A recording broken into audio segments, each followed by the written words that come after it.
Darling, you're burning money as if you had a money printer at home.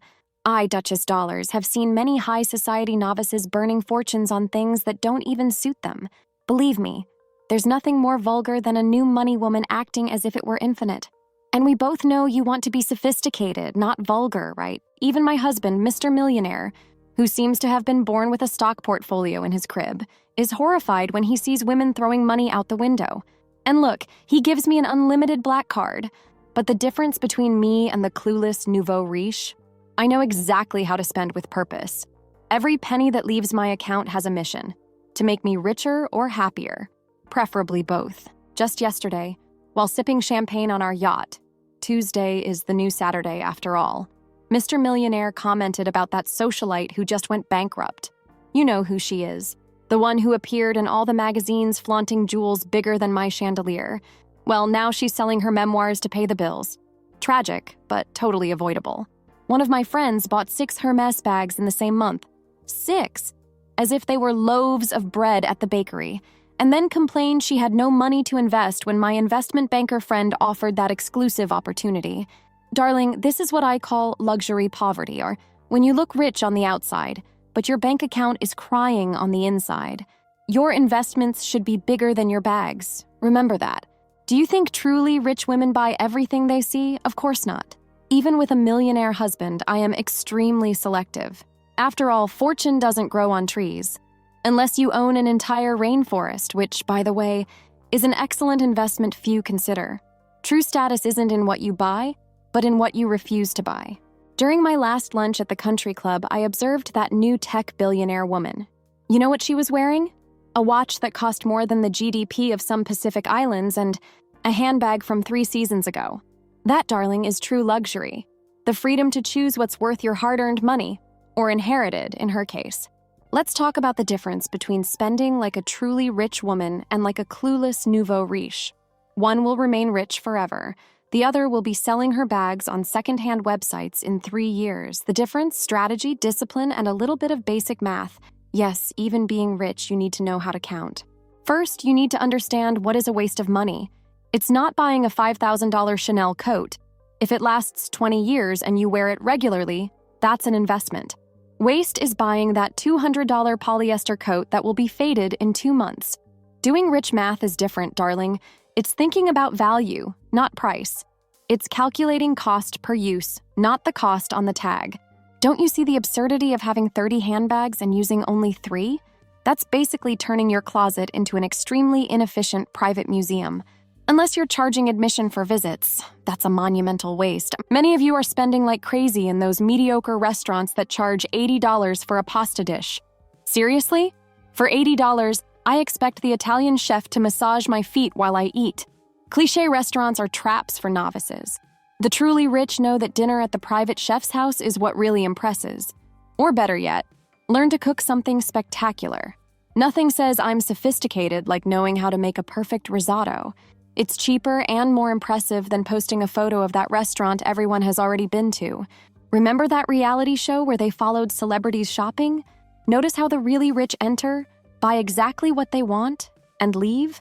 While the nouveau riche spend hours trying everything on, buying twice as much as necessary, and then going straight to post on Instagram to prove they can. There's an important lesson here. Efficiency is luxury. Waste is desperation. Now, let's talk about your habits of pure waste. Those monthly subscriptions you don't even use. How many streaming platforms do you actually watch? And that $300 per month gym where you showed up 3 times last year? You're basically paying $1,200 per class. With that money, you could have hired a personal trainer to come to your house. You're literally paying not to exercise. It's like hiring a nutritionist and continuing to eat fast food in secret. It doesn't make sense. Sometimes I wonder if some women have a secret wealth destroyer syndrome. Like that heiress I met in the Hamptons last year. She received millions in inheritance and, in less than a year, had already bought 3 exotic cars, which she doesn't even know how to drive, renovated a mansion that was already perfect, and financed her DJ boyfriend's revolutionary album. Now she's selling family jewels to maintain her lifestyle. A tragedy in Louboutin. The richest people in the world don't waste a penny, darling. Why do you think my crush Elon Musk slept on the floor of the Tesla factory? And no, I'm not suggesting you sleep on the floor. That cheap carpet would ruin your hair and your dignity. But I am saying that even billionaires think before spending. They're not rich by accident, and they certainly wouldn't stay rich if they threw money out the window like you do with those high heels that hurt so much you only wear them for photos. One of the easiest ways to stop burning money is to set clear limits. I, for example, only buy jewelry once per season. Sounds like too little? Well, when each piece costs the price of a popular car, believe me, it's more than enough. Establish your own rules for your spending. If you love shoes, set a maximum number per month. 6 pairs is more than reasonable, don't you think? Don't look at me like that. I know it seems restrictive, but discipline is what separates the permanently rich from the temporary ones. My friend from the Upper East Side has a system I adore. For every luxury item she buys, she needs to invest the same amount in her portfolio. Bought a $10,000 necklace? Need to put another $10,000 in investments. That way, her wealth grows in the same proportion as her closet. Brilliant, isn't it? It's like a self-preservation financial tax. Another rule I learned from truly rich women: the 48-hour rule. Before making any purchase above $1,000, wait 48 hours. If after that time you're still thinking about that item, perhaps it's worth it. Most of the time, the charm fades. It's like that ugly boy you hooked up with at the club. In daylight, you realize it was just a moment of weakness. The mall is full of regretted impulses, darling. When I was in Paris for Fashion Week, hard work, I know, I observed how rich French women are different. They don't buy entire collections. They choose one perfect piece. They invest in quality, not quantity. And the most shocking, many of them wear the same clothes year after year, just updating with a few accessories. That's not poverty, it's style. Imagine what a revolutionary concept. Buying less, but better. I'll share a sordid secret. Sometimes I shop with a list. Yes, like a common person. But the difference is that my list doesn't have milk and bread. It has Bottega bag and Apple stocks. A list keeps you focused and prevents you from falling into those marketing traps created for people without purpose. Luxury stores are designed to make you feel special while emptying your bank account. It's literally their job to make you spend more than you planned. The list is your protection against this attack on your wealth. Many of you are spending too much because you're bored. Online shopping has become the new national hobby. Darling, there are much more elegant ways to pass the time. Like golf, where you can practice sports and find your next millionaire husband at the same time. Efficiency is luxury, or art classes, where you learn about alternative investments while developing your aesthetic sensibility. Rich women don't buy art because it matches the sofa. They buy it because they understand that a well-chosen canvas can appreciate more than an apartment in Manhattan. Did you know I met Mr. Millionaire playing tennis? I didn't even like the sport that much. But I realized that the tennis court at the club was basically a catalog of successful singles. I invested in some classes, an appropriate outfit, and voila, I caught the richest of them. I call this investment with lifetime dividends. Much more efficient than spending hours shopping online, don't you think? When I enter any store, the salespeople know they shouldn't show me just anything.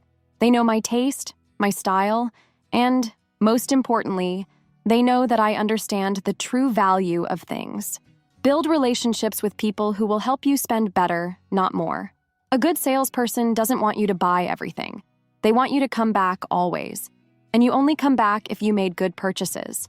Last week, my saleswoman at Bergdorf prevented me from buying a dress from the new collection. Duchess, wait for the sale in 6 weeks. This color won't sell well and will be 70% off. That is a relationship of trust. And yes, she earned a customer for life. The truly rich love a good bargain. They just don't tell anyone. Let's talk about so-called impulse buying. Darling, impulse is for those who don't have a plan. I never buy on impulse. I buy by calculated desire. There's a huge difference. One results in a house full of trinkets, the other in a curated and valuable collection. It's the difference between a closet cluttered with clothes with tags and a carefully organized closet where each piece has purpose and history. I met a bank executive in Aspen who has an infallible rule. For every new item that enters her closet, 2 need to leave. This keeps her collection exclusive, valuable, and with room to breathe. Accumulation is for the insecure, she told me as we drank champagne after a day on the slopes. Secure women know that less is more, especially when the less is exactly right. And please stop throwing money away on these passing trends. That it bag of the season that everyone has. In 6 months, it will seem as relevant as a MySpace. Invest in timeless pieces, or better yet, in rare vintage pieces that only increase in value. My vintage Chanel collection has already appreciated 300% since I started acquiring it. And the best part? When I wear a rare vintage bag, people really notice, instead of thinking, another one of those that every influencer has. We need to talk about that friend of yours who spends $50,000 a year on clothes but doesn't own a property. Darling, that's literally dressing your house instead of having one. I've seen many women with closets worth more than their net worth. When they're 50 and need to sell everything at 90% discount to pay rent, it's not a pretty scene. Sad, but common. Remember that socialite who was at all the parties last year? Always with something new and dazzling? Well, I met her last week at a charity event. You know what she was wearing? A 3-year-old Valentino remodeled with new accessories. Fashion recycling, she called it. I'm saving to buy more Tesla shares. That is a woman who will stay rich. Another tip I've saved for you. Learn to say no to mediocre events that require new clothes. Unless it's a dinner with some sheikh or a charity gala with real celebrities, think twice before spending on a complete look for a single night. Calculate the cost per use, darling. It's luxury math. If the dress costs $2,000 and you'll only wear it once, that's a $2,000 rental for one night. Would you pay that for a hotel? Probably not. I have a friend who rents her gala clothes to minor celebrities. She buys unique designer pieces, wears them a few times, and then rents them for a fraction of the price. In the end, the clothes end up paying for themselves and she still keeps the ones she really loves. That's thinking like a rich woman, not like a spender. The true sign of wealth is not spending a lot, it's spending right. Novices want to show labels. The truly rich desire to show knowledge. When you buy something, ask yourself, is this adding real value to my life or am I buying just to fill a void? And no, buying that dress won't solve your problems with men. Believe me, I've tried.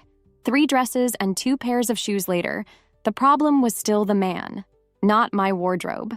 A nouveau riche buys products, a genuinely rich woman buys experiences. Instead of acquiring the 10th pair of almost identical black shoes, why not invest in classes with a renowned chef? Or a trip to Aspen, where you can ski and accidentally bump into some single heir? Multitasking, darling. Experiences not only enrich your life, but also your conversation repertoire. And nothing is more boring than a rich woman who only knows how to talk about shopping. Last summer, instead of buying another bag, I used the money to take an intensive wine course in Bordeaux. Result? Now I'm the most requested person for important dinners. I can identify rare vintages, great for investment. And I met an absolutely charming French wine importer who introduced me to exclusive business opportunities. Which bag would have given me all that? Another secret. Most rich women I know have at least one unexpected and impressive skill.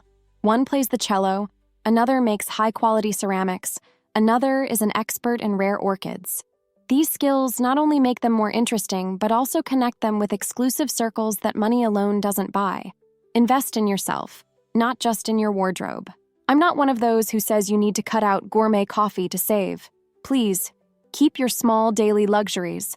They're what make life bearable. The secret is to cut the big wastes that you don't even notice, like that second home you use twice a year. Rent it out. Or better, sell it and buy stocks. Or like that collection of bags you don't even remember you have. During the pandemic, I sold 12 bags I hadn't used in years and invested the money in tech stocks. Those bags would be depreciating in my closet, while the stocks have already appreciated 40%. Basic math, darling. Another thing that nouveau riche do that gives me chills: competing with friends. Just because your friend bought a Bentley doesn't mean you need one too. Maybe she's drowning in debt trying to keep up appearances. The truly rich compete only with themselves to be smarter with money each year. The richest women I know have an annual financial goal, like increase my investments by 15%, or add a new source of passive income. It's not buy more than Melissa from the club. Now, some serious advice: if you want to be truly rich, stop spending on things to impress people you don't like. Spend on things that improve your life. My husband, Mr. Millionaire, always says that the best way to maintain wealth is to pretend you have half of what you actually have. Well, he says that while piloting our private jet, but you get the concept. Financial discretion is the new ostentation. Really rich people don't need to prove anything to anyone. Let's be honest for a moment. Most of you are more concerned with looking rich than getting rich.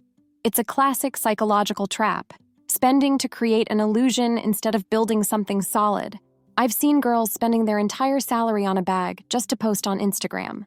Meanwhile, my billionaire heiress friend has been using the same bag for 5 years and invests 70% of her income. Who do you think will still be rich at 60? At a recent dinner at the home of one of the richest men in the country, I noticed something surprising. The dinnerware was beautiful, but nothing extravagant. The wine was excellent, but not ostentatious. The furniture was comfortable, not exhibitionist. Later, I discovered that he keeps 85% of his fortune in investments, not in personal items. Things possess me, not the other way around, he said. That's the mindset that has kept him at the top of the Forbes list for decades. Some of you are spending fortunes on designer clothes but don't have a penny invested. Darling, that's like having a Lamborghini parked in front of a rented house. It impresses for 5 minutes, then becomes a joke. Invest first, buy later. That's the golden rule. The nouveau riche spend their money on cars and bags. The truly rich spend on assets that generate more money. Remember that luxury life influencer who was everywhere last year? Well, she just launched a course on how to live like the rich. You know why? Because she went bankrupt trying to keep up appearances. All that luxury was rented, borrowed, or bought with credit cards. Meanwhile, the richest woman I know wears minimal jewelry, drives a 5-year-old car, and has a real estate portfolio that yields millions per month. See the difference? My little dog, Chanel, yes, she's named after the brand, but that was before it became cliché, only eats premium organic food. But even for her, I set limits. $500 per month in treats is more than enough. See, even in luxury, there are reasonable limits. It's not about depriving yourself, but about creating a sustainable lifestyle. And speaking of limits, let's talk about travel. Every nouveau riche wants to stay in $5,000 per night hotels, take pictures at the infinity pool for Instagram, and pretend their life is a perfume commercial. But most of these places are just scenographic, beautiful for photos, terrible for staying.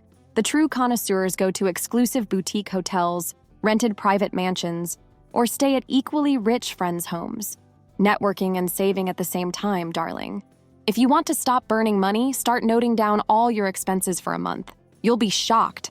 I did this once and discovered I was spending $2,000 per month just on luxury candles. Candles! That literally burn money. Now I limit myself to 1 new candle per room per month. Organization is chic, darling. This exercise is revealing. You'll realize which small luxuries are secretly destroying your finances. My friend Helena, heiress to a real estate fortune, hired an accountant just to track her spending. She discovered she was spending $45,000 a year on food deliveries. Now she has a chef who comes twice a week and prepares meals for the whole week. Better quality, healthier, and saves almost $30,000 a year. That is thinking like a rich person. The most shocking thing I've learned from living among high society is that the more money a person has, the more attentive they are to small expenses. My billionaire friend has been wearing the same coat for 15 years. Of course, it's a custom-made Brunello Cucinelli coat, but the point is, he doesn't buy a new one every season.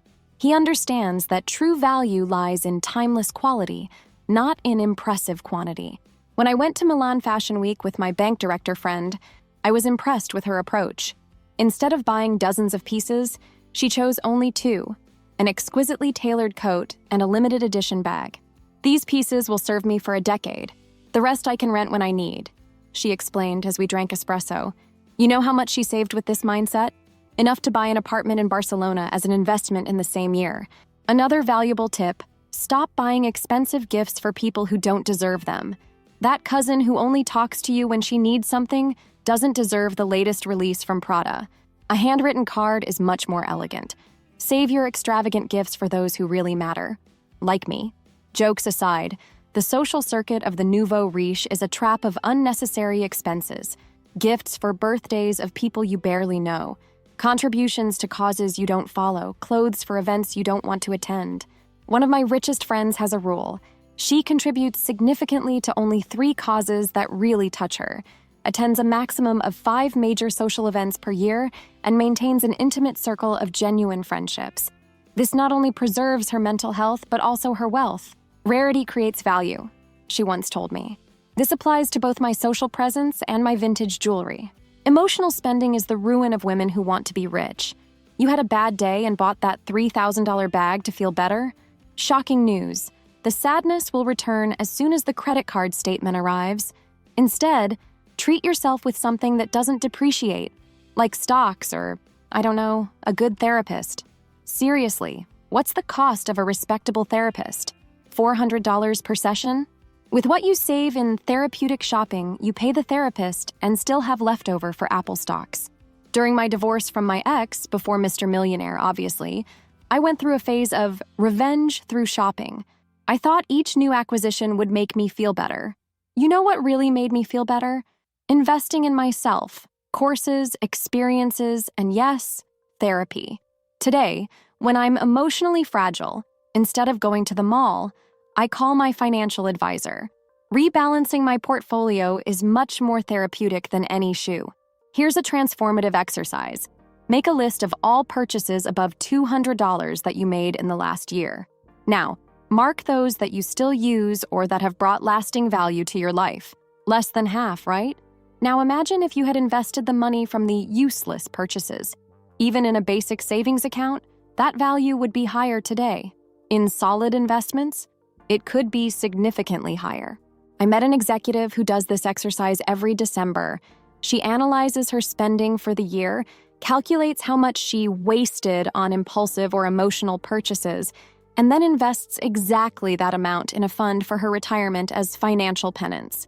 Next year, whenever I'm about to make an emotional purchase, I remember that I'll have to pay double in the end, she told me. Brilliant. Remember, darling, I'm not saying for you to stop spending.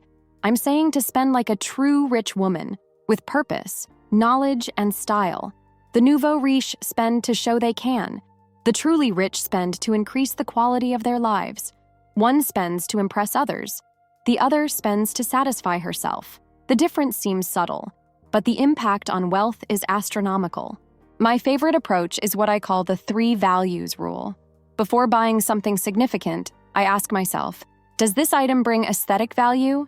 Is it beautiful? Practical value? Is it useful? Or financial value? Will it appreciate? If it doesn't meet at least 2 of these criteria, I don't buy it. This simple rule eliminated 80% of my impulse purchases and transformed my relationship with the things I actually own. If you implement even half of the strategies I've shared today, I guarantee that in a year, your financial life will be unrecognizable. You'll have more money invested, less clutter at home, and, most importantly, the satisfaction of knowing you're building real wealth, not just the illusion of it. And I speak from experience. Waking up knowing you have financial security is 1,000 times more luxurious than any bag or shoe. To summarize, here's what I've learned from life among the truly rich. They spend on experiences more than on things. They invest before consuming. They set clear rules for their spending. They never buy on impulse or emotion. They focus on quality, not quantity. And they always, always think long-term. It's not glamorous. It doesn't get likes on Instagram. But I guarantee it's the path to true wealth. If you liked this video, hit like, subscribe to the channel, and turn on the bell, because that's the first step to becoming a rich woman. Following the advice of someone who already is. I've left in the first pinned comment several links to rich products that are really worth it because even to spend money, you need to be smart. Comment chic spending if you learned something new today and promise to stop burning money like a clueless nouveau riche. Remember, being rich isn't about spending a lot, it's about spending right. I am Duchess Dollars and I am here to transform you from a compulsive spender into a sophisticated investor. Until the next video, darling.